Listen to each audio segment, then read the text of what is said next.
Hi guys, good morning. Um, Today is the day of my first day of preparation for Mount Apo. Actually, just yesterday lang yun ako na-decide that I will join the Climb for a Cause Mount Apo here, Ganesha. And actually, undecided na ako kay close na ang slot. But yesterday, as I talked to the one, Kuya Chody, pwede daw niya ma-open. So, I have decided na, okay, I still have a chance to join. And it's really one of my bucket list to experience climbing Mount Apo. And yeah, I only have 2 weeks and 3 days to prepare. And imagine that's Mount Apo. So, just this morning, I searched and searched. What should I do? What will I prepare? And actually, I have mentors naman. Kuya Kenneth, he told me that I need to run in the morning for my lungs, no? For my breath, for my kanang endurance. Kaysa hapon, kailangan ko mag-weights. So, I need to do squatting and do leg work for that journey. So, today is the day. And sana may time. 5:24 and hinahina na siya kahayag. So, I think it's time for me to take a bath and start running. Kay it's been ko gid wala na ako ka-jogging murag 1.5 year na. Wala na ako ka-jogging tungod sa ka-busy. But today, dili lang gid siya ingon ka-harsh. So, I will do stretching and low heart rate run. Yeah, low heart rate run lang sa kay para dili kuyawan ang lawas. So, let's go. Day 1.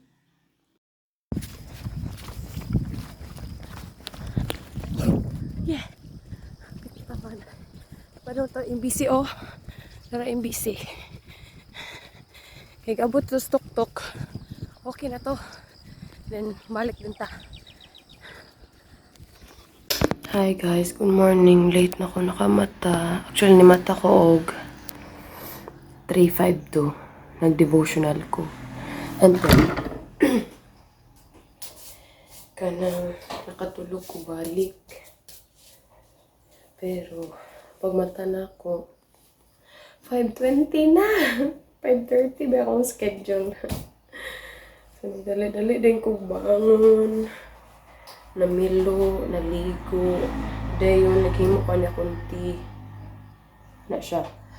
Ana siya. Garlic and ginger tea. Natural na siya. And after ani, mag-stretching na ko. Grabe akong pamaol as in. Sakit ka akong dinhi. Akong diri. Akong dinhi. Okay, gabi nag-squat ko 3x12. So, sabi lang, no pain, no gain ba yun? Ano lang life.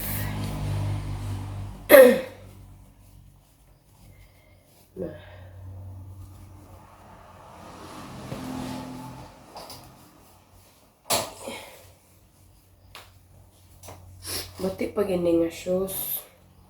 Hinatag ramgon ni nga shoes. Ang iyang tiil ba kay anak gani, ako anak man. Isog kaayo. Pero sagdi lang kaya rin ma-adjust rin ang lawas ano.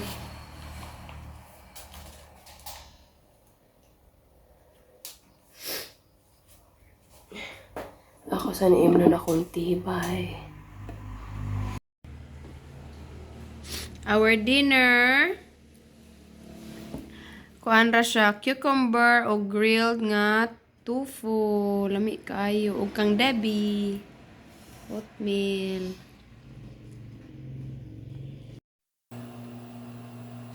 Good morning. This is day 3 of our preparation, and I will take a bath, stretching, run, and Kuya Kenneth, Kuya Trody, and other who will join the climb will have a bugging today at 10 a.m. there in the Pamas. So we will be carrying 10 kilograms of bag weight. So I hope that all will be well. Actually, my body right now, dili ka siya sakit pareha gahapon nga. Grabe gud ka sakit gud as in. Pero by God's grace karon okay ra gid siya. Nakatulog pug kog tarong, nakamata ra pug ko nga walay rush. So naka devotional pa ko, and praise the Lord for His word this morning. Very uplifting and encouraging to really have that consistent, constant, persistent daily communion with Him. It is really an encouraging, and I believe it is also a command of God for us to be fruitful daily, and for us to be, I was reminded of the text that we had from the past PAFCO reunion, that thousands of struggles will come if you will not surrender. So, daily surrender, daily communion, daily abiding in Jesus will, vanish all the struggles, because you are under the control of God, and God is all good. He is life, and He is full of joy. He is full of peace. So if you do that daily, then all is well. You will be happy, you will be joyful, and your life is fulfilled, full of purpose in doing such things that will glorify His name. So yeah, today is day 3. Praise the Lord, nakamata-pata for day 3, and laban lang. Yeah. Hello! Good morning! Praise the Lord, kay ang atong speed this time is ni-fast na siya. Dili na kay bukat ang lawas. Whew! Go, go, go! Ang akong view for this morning.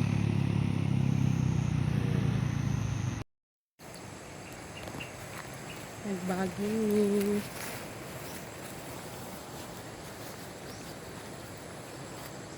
Ano pa mo mga kauban?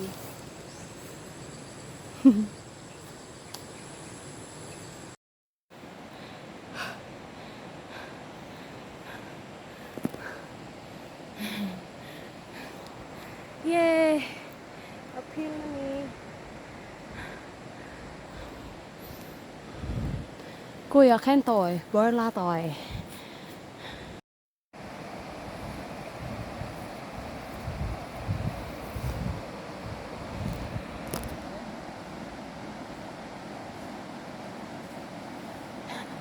Gisong ay na. Adi! Hala, gisong ay na ka, Adi!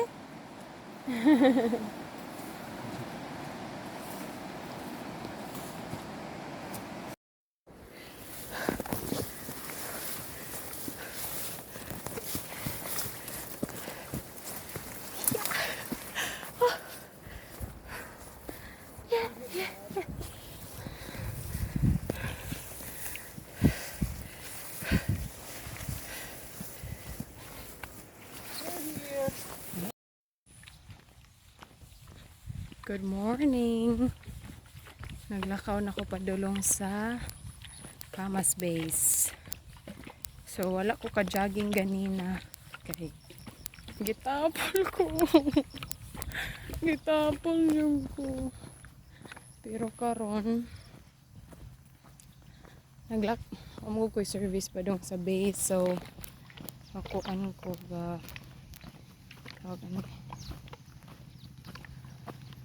walakaw ko padong sa base and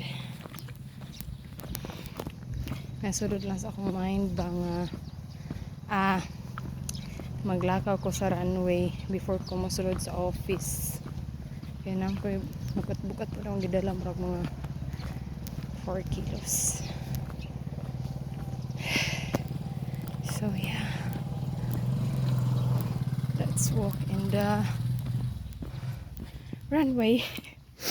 Kaya baging pod meron kaduha ka balikan. Gahapon one time rato, karon duha ka na og duha ka saka. Let's go. So mo ni ang runway kana dito ta. So let's walk na padung dito. Then pabalik, then dito na din sa office. O diba? Okay, bye. Pabalik na ko. Diba? Sunkissed. Charot. Ito ay pabalik na ko. Singot na kay ko pod tungod sa adlaw ba. And nindot jud ang walking by. Huna-huna kagkuan mga nindot. Huna-hunaon. So, update later sa among second day of bagging. Same place gihapon. Bye. Bagging namin. Yay! Tamagi ano.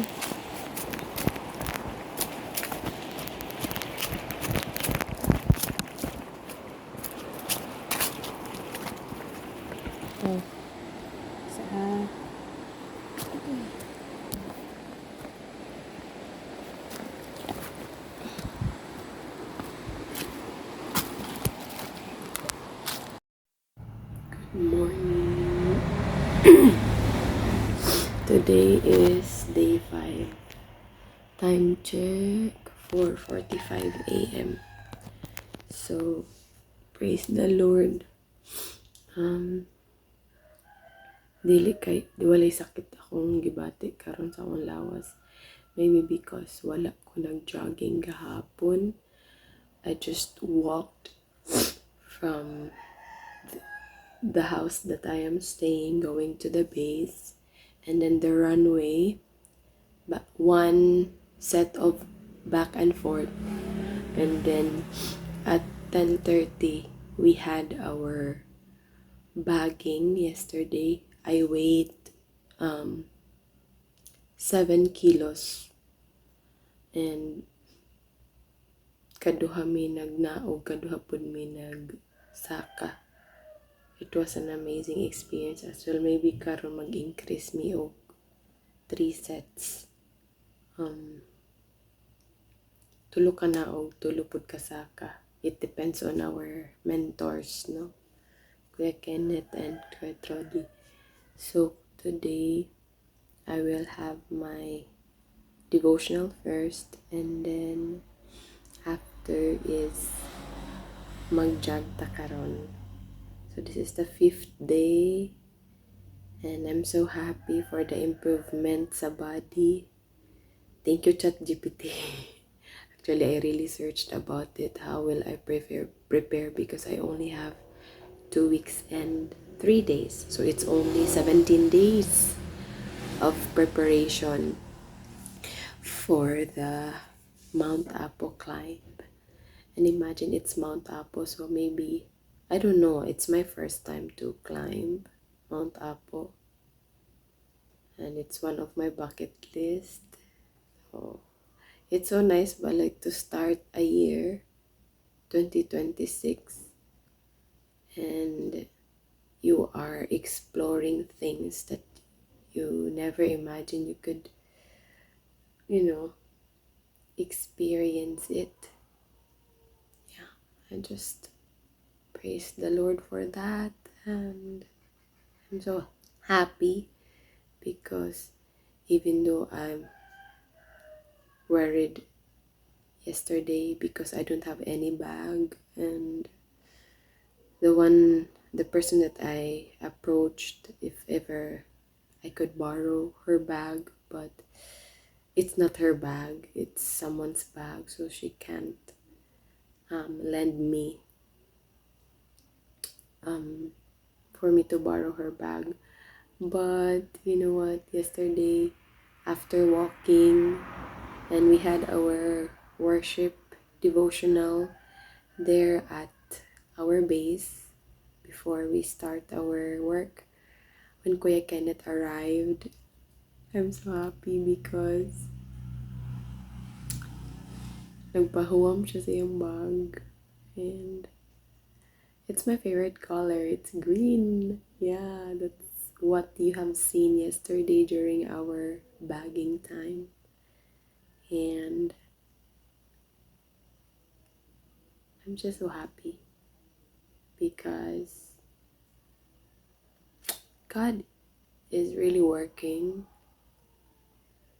in this side of my life, my social life.